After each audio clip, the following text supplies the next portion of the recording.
ये बात वर्ष 1945 की है। दिल्ली के पास बसे बेगमाबाद कस्बे का नाम बदलकर मोदी नगर कर दिया गया। उद्योगपति गुर्जरलाल मोदी ने यहाँ पर अपनी कई फैक्ट्रियां लगाईं। मोदी पोन, मोदी टायर, मोदी कपड़ा मिल, मोदी वनस्पति, मोदी चीनी मिल और भी न जाने क्या क्या। पूरे देश से लोग रोजी रोटी की तलाश में मोदी नगर की मोदी मिल्स में आने लगे। बाद में मोदी हॉस्पिटल, मोदी धर्मशाला, मोदी कॉलेज की भी स्थापना हुई। एक सामान्य से क्षेत्र में देखते ही देखते विकास और संपन्नता की धारा बहने लगी। लेकिन एक दिन लाल झंडे वाले वहां आ गए, ठीक वैसे ही जैसे आजकल वे किसानों के साथ नजर आते हैं। उन्होंने लोगों को समझाया कि मिल मालिक तुम मजदूरों का शोषण करता है। मोदी भले ही उन्हें मंदिर, कॉलेज, अस्पताल, घर, विवाह के लिए भवन, यहाँ तक कि घर की पुताई के लिए भी पैसे तक दे रहे थे, लेकिन लाल झंडे वालों ने हड़ताल का माहौल बना दिया।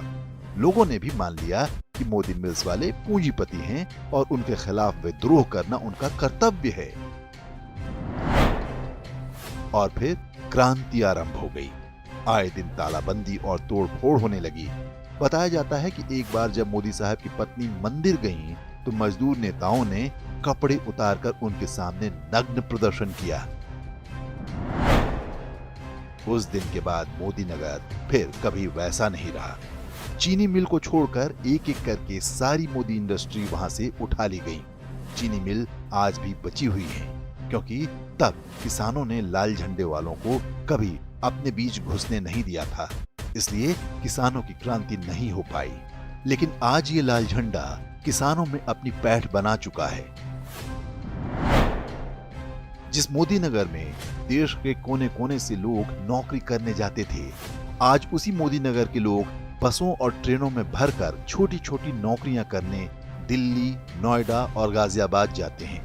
मात्र कुछ दशकों के अंदर ही एक संपन्न औद्योगिक नगर का द एंड हो गया।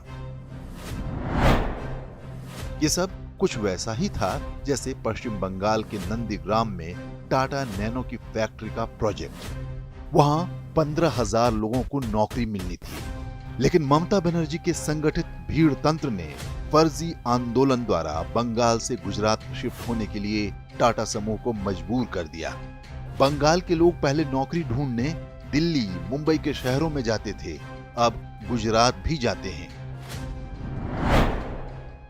वामपंथ एक ऐसी विचारधारा है जिसमें हर व्यक्ति जो सामूहिक रूप से रोजगार पैदा कर रहा हो वह दुश्मन दिखाई देता है। तीनों कृषि बिल से भी सारी समस्या इतनी ही थी। चीन के इशारे पर काम कर रहा भारत का वामपंथी, समाजवादी और कांग्रेसी तंत्र नहीं चाहता कि कृषि आधारित उद्योग लगे और किसान की कमाई बढ़े। उन्होंने समझा दिया कि किसान शोषित हैं और सरकार शोषक। पश्चिमी यूपी के मुट्ठी भर किसानों ने भी यदि इसे सत्य मान लिया है तो उनका अब ईश्वर ही मालिक है।